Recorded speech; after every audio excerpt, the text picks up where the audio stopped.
सन 70 की दहाई का ज़माना है। कराची में अबू के पास कोई ख़ास मुलाजमत नहीं थी। हम 4 बच्चे अपने वालिदैन के हमरा ढाका से नए नए कराची आए थे। उस वक़्त मशरकी पाकिस्तान हुआ करता था।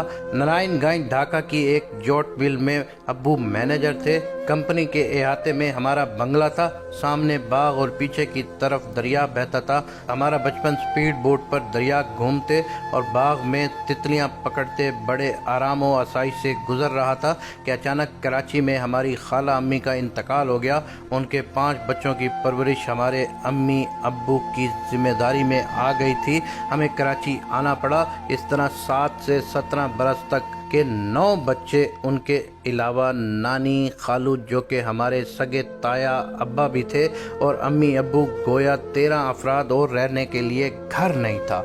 छोटे मामू ने अपना सरकारी क्वार्टर हमारी अम्मी को रिहाइश के लिए दे दिया और ख़ुद अपने नामुकम्मल घर में शिफ्ट हो गए। हमारे क्वार्टर में एक स्टोर रूम था जिसमें ताया अब्बा का बिस्तर था। उनके साथ उनका छोटा बेटा सोता था और उसके अलावा सिर्फ 2 कमरे थे। उनमें से एक अम्मी अब्बू का बेडरूम था। उसी कमरे में मेरे 2 छोटे बहन भाई का एक बेड भी था और दूसरा कमरा एक बैठक थी, यानी ड्राइंग रूम, जिसमें एक सोफा सेट जिस पर रात के वक्त मुझसे बड़ा खालाजाद भाई सोता था और एक सेटी जिस पर भैया खालाजाद सोते थे।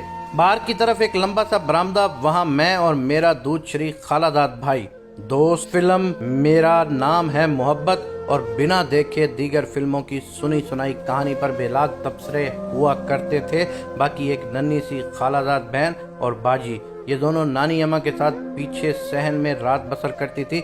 आमदनी कम, सारे बच्चे स्कूल कॉलेज वाले, दिन भर चीज़ों पर लड़ते झगड़ते, लेकिन रात में एक दूसरे पर लाते मारते हुए नींदें पूरी करते और सुबह एक साथ नाश्ता करके एक दूसरे का हाथ थामे स्कूल जाते और एक दूसरे के मामलात से अच्छी तरह बाखबर रहते। खुशी और परेशानी मुश्तरका होती। आमलेट हो, चॉकलेट हो या बर्फ़ वाली आइसक्रीम हो, बांटकर मज़े से खाते। एक के पेट में दर्द होता तो दूसरा उसके पेट पर तकिया रखकर दबाता और दर्द गायब हो जाता। भैया का कराची यूनिवर्सिटी में इकोनॉमिक्स डिपार्टमेंट में दाखिला क्या हुआ, ऐसे लगा कि हम सब का मुस्तकबिल संवर गया।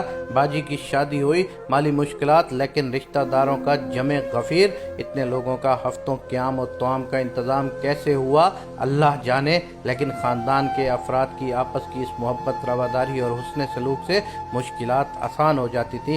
और फिर यकीन आया, इत्तफाक में बरकत किसे कहते हैं। मुआशी मसाइल और सफ़ेद पोशी के बायस अम्मी अबू में कभी कभी धीमे लहजे में बहस व तकरार तो होती थी, मुश्किलात तो थी, लेकिन मोहब्बत, सब्र, बर्दाश्त, तहम्मुल, दरगुजर और इनकसारी से ज़िंदगी आसान बनाने का हुनर जानते थे। लेकिन बावजूद तमाम मुआशी शिद्दत के हमने कभी अम्मी अब्बू को नाराज़ होकर अलग होते नहीं देखा। फिर हुआ यूं कि हम सब बहन भाई उम्र और वसाइल के एतबार से बड़े हो गए। 2 भाई 3 बहनें अमेरिका मुकीम हुई, जबकि 2 भाई कनाडा में और एक छोटा भाई अमारात में रहता है। और मैं तालीम और सियाहत के लिए तो अमेरिका जाता रहा, लेकिन सिविल सर्विस के सबब पाकिस्तान में ही क़याम पजीर रहा। हमारे कैरियर की इब्तदा में वसाइल वाफिर तो ना थे, मगर हाँ, अपने बच्चों की तालीम और दीगर घरेलू ज़रूरियात बआसानी पूरी हो जाती। अब्बू अम्मी भी हमारी बेगम के हुस्न सलूक के बायस हमारे साथ ही रहते, बल्कि यूं कहिए हम वालिदैन के ज़ेर साया रहते। हमारे माशाल्लाह 4 बच्चे हैं। एक बेटी है जो डॉक्टर है, एक बेटा जर्मनी में मास्टर की सनद हासिल कर चुका है और उसे वहीं रिहाइश पसंद है। 2 बेटे आला तालीम याफ्ता हैं और हमारे साथ रहते हैं। वालिदैन की दुआओं की बरकत से ज़िंदगी मोहब्बत और आफियत से गुजर रही थी, लेकिन फिर हुआ यूं के बच्चे प्रोफेशनल हो गए और हमें भी तरक्कियां मिलती गईं। इस तरह हमारा स्टेटस मरात याफ्ता हो गया। रहाइश मिडिल क्लास आबादी से पोस्ट सोसाइटी में शिफ्ट हो गई।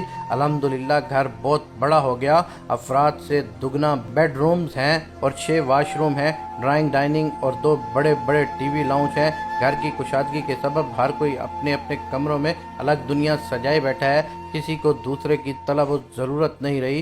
कोई कामयाबी का जश्न हो या किसी को बुखार की तपिश हो, एक घर में रहते हुए दूसरे को खबर नहीं होती। मोबाइल फ़ोन, लैपटॉप, दूसरे अहबाब, घर के नौकर, फूड पांडा, उनकी अपनी अपनी गाड़ियां, क्रेडिट कार्ड, सनद, डिग्रियां और उनके पास पासपोर्ट्स। ان کی زندگی میں اہم ترین اشیاء اور کردار بن گئے۔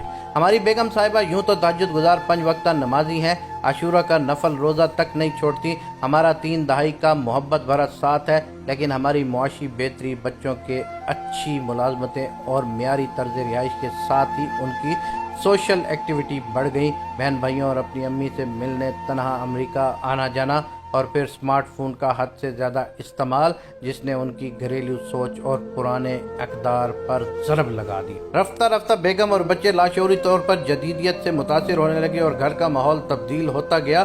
کیمبرج کی تعلیم، اعلیٰ معیار زندگی اور مال و زر کی فراوانی لہجے سے جھلکنے لگی۔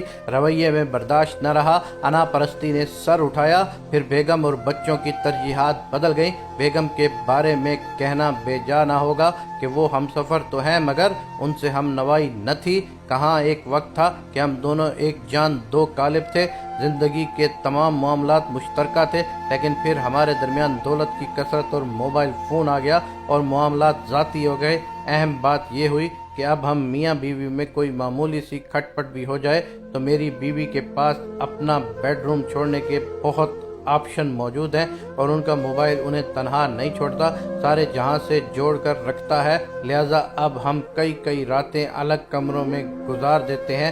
ناشتہ اور کھانے کا انتظام کام والی ماسیاں کر دیتی ہیں۔ ہفتوں ایک دوسرے سے بے خبر رہتے ہیں، شکل تک نظر نہیں آتی۔ حد تو یہ ہے کہ ان کے اپنے بہن بھائیوں سے ملنے امریکہ جانے کی اطلاع بھی مجھے ان کے روانگی کے وقت ملتی ہے تاکہ ایئرپورٹ پر پروٹوکول کا انتظام ہو سکے۔ تمہیں ہم ڈھونڈتے ہیں، ہمیں دل ڈھونڈتا ہے۔ یہ تنہائی کا عالم، شاید کبھی کبھی چیزوں کی کثرت، مال و دولت کی فراوانی، اعلیٰ تعلیم، پروفیشنلزم اور حد درجہ آسودگی اپنوں سے دوری کا باعث بنتی ہے۔ مولانا رومی رحمۃ اللہ علیہ سے کسی نے پوچھا، زہر کیا ہے؟ جواب دیا، ہر وہ چیز جو تمہاری ضرورت سے زیادہ ہو وہ زہر ہوتی ہے۔